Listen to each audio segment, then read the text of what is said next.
Hey, a lot's been going on, but I'm here for my 1 year estrogen update. Whoa, it's been a year. As I said, lots been going on with like school and work, so I've been a little tired and just kind of forgot to do this. I'm like a day or two late. Not too bad though. So let's start with the basics of the changes that have resulted from estrogen. The primary one that you're probably expecting, breast growth.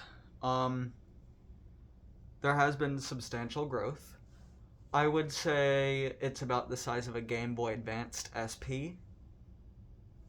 I made that comparison at the half year mark. It was like half the size, so it's maybe like doubled in size since then.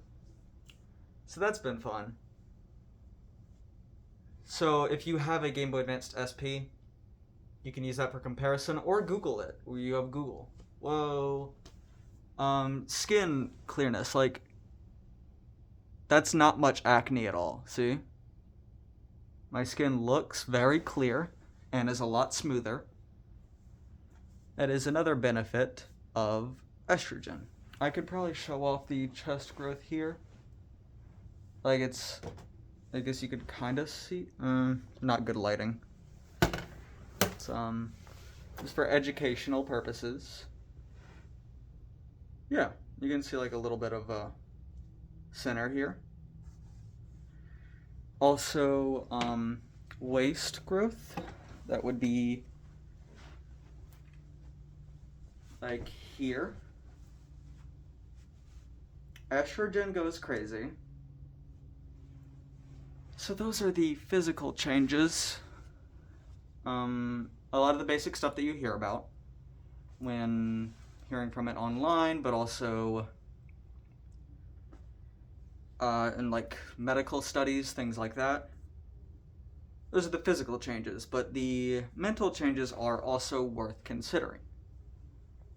One example is you feel a little bit more emotional. Now, being a little more emotional, it's like kind of hard to explain, but you feel emotions more strongly and easily. So if something is upsetting, you may feel more upset faster. It's, I guess, like a larger range of emotions, which can be good, can be bad, depends on who you are and how you view it. Makes crying a lot easier and faster and more frequent. I was someone who wasn't really able to cry, but I've been more able to since then. I feel like a lot more able to cry if something like really sad happened. Which that's kind of nice, I guess. I don't really know how to feel about it yet. Pain is another thing that is worth considering. You do feel pain a little bit, like you're a little more sensitive to it on estrogen. Let's see. So I've got a little bit of obsidian here. There's a little shard. I can like poke myself. I mean, it's not that much worse, but like it's a little more like pain is just a little bit more prominent in general. I'm not really actually causing any harm. That's just for demonstration.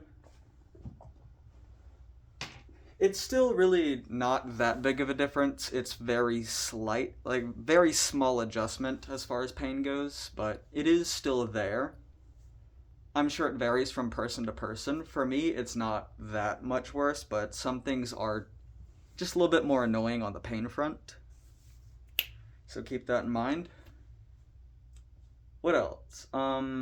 Voice changes. So you do experience very slight changes in your voice from estrogen. I haven't like physically noticed anything myself, but I've been told by some people there's like some small adjustments.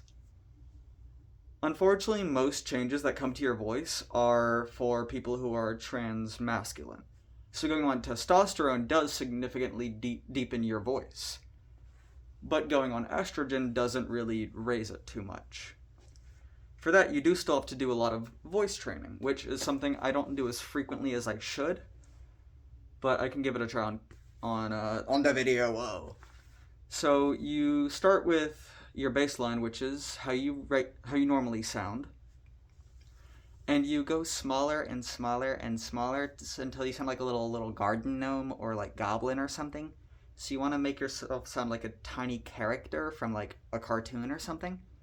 And then you take that small voice and then you go a little softer, you like soften it. So you want to make your voice, I guess, a little smoother and things like that. For me, it helps to just kind of ramble and like slowly move into it. Although sometimes I can just directly go into it, but I like to do the steps to show it off to people. So this is what my voice training is like. It is like exhausting on my throat to do it for a long period of time. So beware of that. It is something that is fairly noticeable on like yourself. Like you can feel the change. Voice training is harder or easier for different people. I've gotten very lucky where it's not too challenging for me, but it is kind of strenuous on my voice, which is unfortunate because I do stream for hours and my job is literally to talk to people on the phone. So my voice is something that already gets a lot of exercise. Now, another thing that you should know about is muscle atrophy. When you take estrogen, you can like weaken physically. But as long as you stay active, you can mitigate that. So, especially when like in the initial stages of going on estrogen and testosterone blocker, you get very tired for like the first few months. Now, as your body adjusts to that, that begins to go away. I am not like super tired or fatigued anymore because I've been on it for a year. And I do exercise frequently. Like I've been going to the Rockwall gym. That's good progress for me. So I get plenty of exercise, which is good. And the way that it works is as you like work out, you burn some fat, right?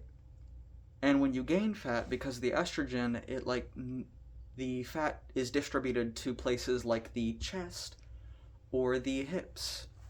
So that's kind of why like the frame changes a bit. Now you do have to work out to like help slim out the other parts of your body. I mean, I've always been pretty skinny, so it hasn't been too much of a change in that area. But it's just something that is worth considering.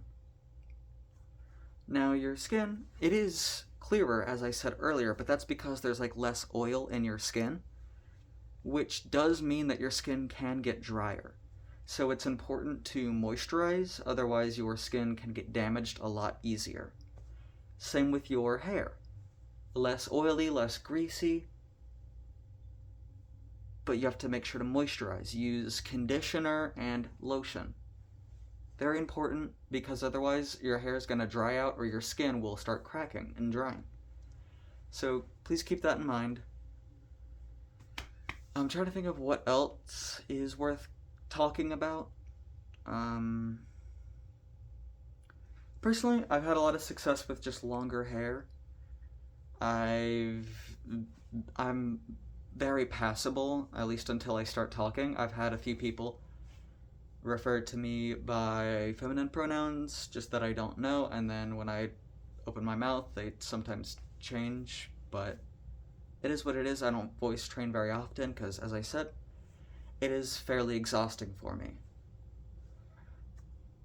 But I enjoy femininity a lot more than being masculine. Well, that's not entirely an accurate way of putting it. I enjoy, like, masculine femininity, if that makes sense. I like being, like, a masculine girl in some ways. It's a little weird. I feel more comfortable being a masculine girl than I did being a masculine guy, if that makes sense. I've been told by one of my friends that I give off, like, butch lesbian vibes, which, hey, I love that. If I give off like masculine lesbian vibes, hey, I'm happy with that. That's pretty fun. So I've had a lot of success on estrogen. It is important to talk to your doctor about things beforehand for obvious reasons. Another thing worth mentioning is it is expensive to go on HRT. Now, the actual drugs themselves, like the estrogen and spironolactone, which is the two that I'm on, they're not too pricey, they're affordable, but you have to get blood work done. Like, you have to have your blood drawn from your veins in your arm, and you have to have it tested for abnormalities in your body. Because with any drug or chemical or hormone, there's some risk to it. So you have to make sure that you're being safe and healthy, which is why the blood tests are there, so they can monitor your levels, see what needs to be changed, and things like that. I have been pretty healthy all around. Like, all of my levels are normal and healthy. So that's worked out really well for me. But some people struggle with certain things or other things. I know I've had some friends who have had adverse side effects from the spironolactone, which is the testosterone blocker. I had to go on Spiro because it was the only thing that my insurance covered.